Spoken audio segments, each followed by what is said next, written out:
I got you. Welcome back. Thanks for being here. Well, I got myself an apron.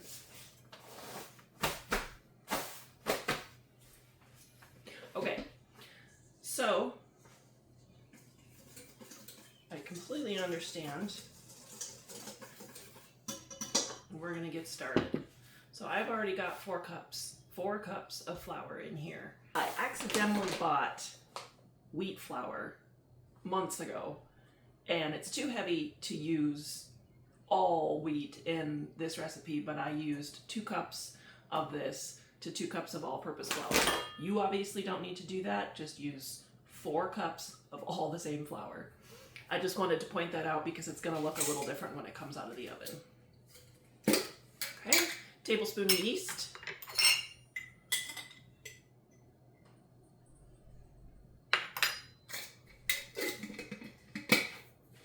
Now I do have the other recipe for sandwich bread that I directed this commenter to. However, I feel like you should also have options for a less ingredient, less labor intensive, softer bread. And that's what this will be. Tablespoon of salt. And a tablespoon of sugar to feed the yeast. And it gives it just a teeny bit of sweetness. You can barely even tell. Just enough that it kind of tastes good. Okay. Just stir all that up, whisk it all together.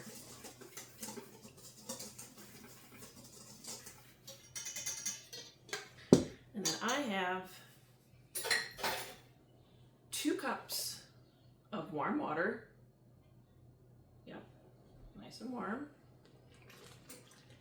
I already microwaved it. Stir that together.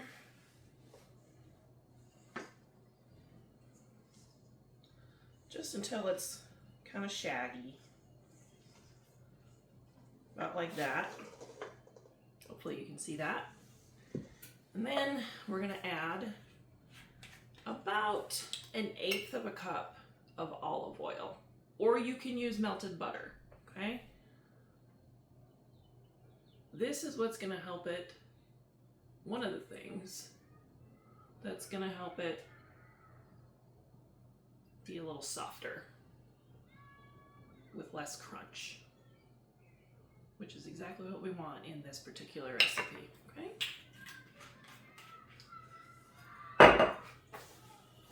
Neighbor kids are out there playing, if you can hear that. All right, and we're just gonna stir that all together just like we did in the last recipe. Make sure it's completely combined with no dry flour.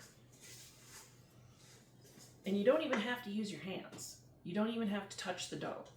You can use a spatula and just keep kind of folding it over on top of itself and kind of almost kneading it with the spatula, okay?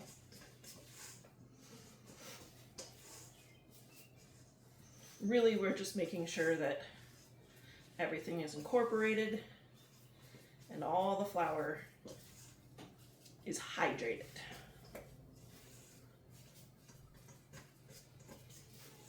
Okay. Oh, it's such a beautiful dough. Beautiful, beautiful dough. All right, that looks good. It is a little on the shaggy, sticky side, but that's what we want, okay?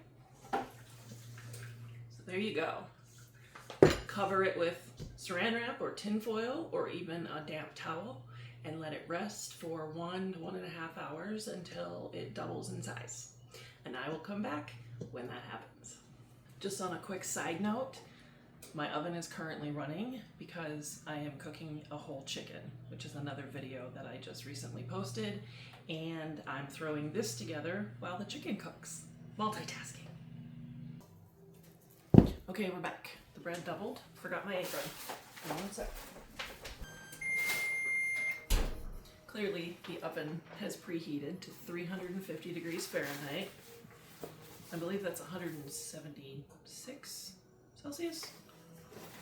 Don't quote me on that. Okay.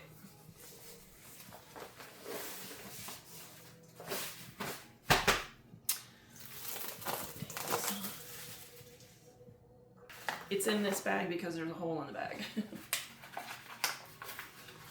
My granddaughter, my daughter and my granddaughter went and bought me this bag of flour yesterday, and my granddaughter was carrying it in, and she's 6, so it was kind of flying everywhere, and there's a big hole in the side of the bag, so I need to dig out my big glass container to put it in. But for now,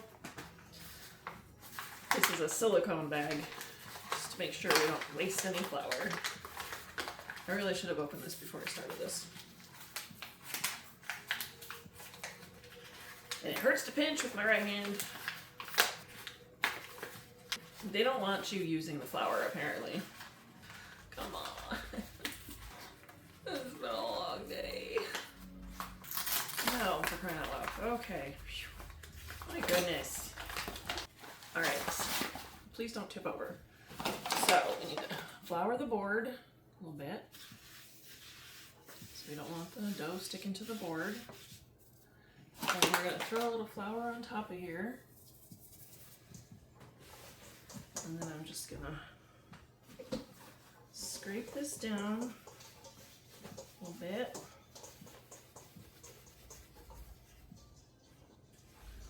Try to. There we go. Hopefully you can see that. And I'm going to turn this over. Put a little more flour on this side because it's pretty sticky, which is fine. Just add some flour to it. And this is going to be super simple. We're just going to flatten this out a little bit. Okay. And then we're going to roll it up. We're going to shape it into a loaf, because that is what we were asked if we could do. So that's what we're gonna do. And we can, so why not? Right? It's not gonna be the prettiest thing in the world. Tuck the ends under. Okay. It's definitely not the prettiest in the world. Just like that. All you need to do. And then we're going to cover it with this towel and let it rest like another 30 minutes or so till it fluffs up a little bit more, and then we're going to throw it in the oven. Actually, I lied.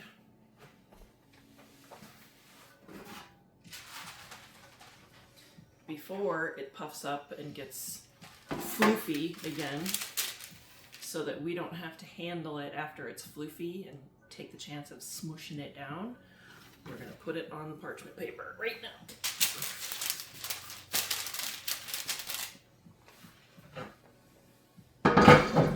And it definitely does not look pretty. There's no doubt about that. Kind of hard to transfer it over like that without stretching it out. So I'm just going to kind of smush it back into place.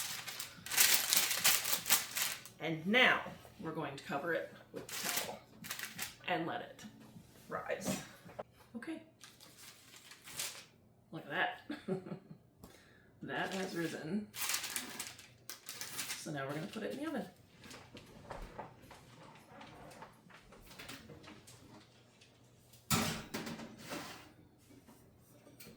So I think it's going to go in for about 30 minutes, but I will make sure to put that in the description exactly how long it cooked.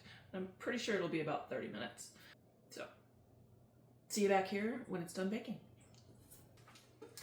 That smells good. Might still be a little bit crunchy. So,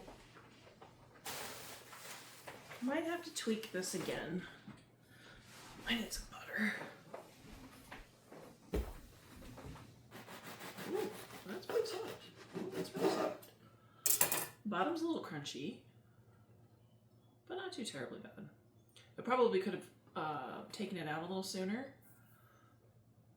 But yeah, it's not the prettiest loaf. I wasn't really concerned about making it pretty this time around. I was really more concerned with trying to make it softer, which I did. And again, I used some wheat flour in this, which you don't have to do. I'm just trying to use up the wheat flour I accidentally bought, which is why it looks the way it does. It would be a lot more white if there was no wheat flour in it. So it's pretty soft. I mean, this particular method is never going to be as soft as the sandwich bread that I previously mentioned, that I will also link in the description of this video. That one's a little bit more labor intensive, not by a whole lot, especially if you have a stand mixer. I mean, if you have a stand mixer, it's basically the same.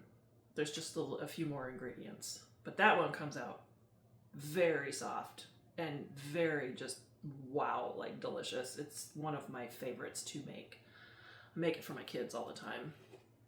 And then my daughter doesn't have to buy store-bought bread. Let's see what this is. Very soft.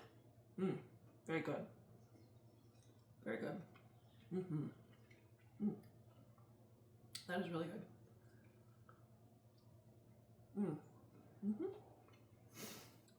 Yeah. It came out softer and it's delicious. So there's that. So hopefully this works out for you. And if it doesn't, it'll work out for someone. And you can definitely make the loaf a lot prettier too, especially if you put it in a pan, like a loaf pan.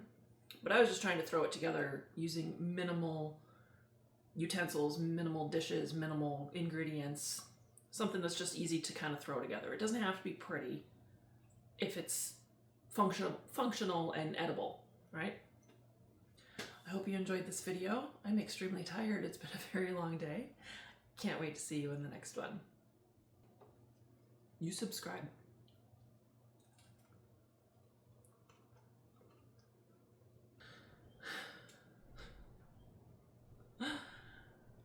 I need to go to bed.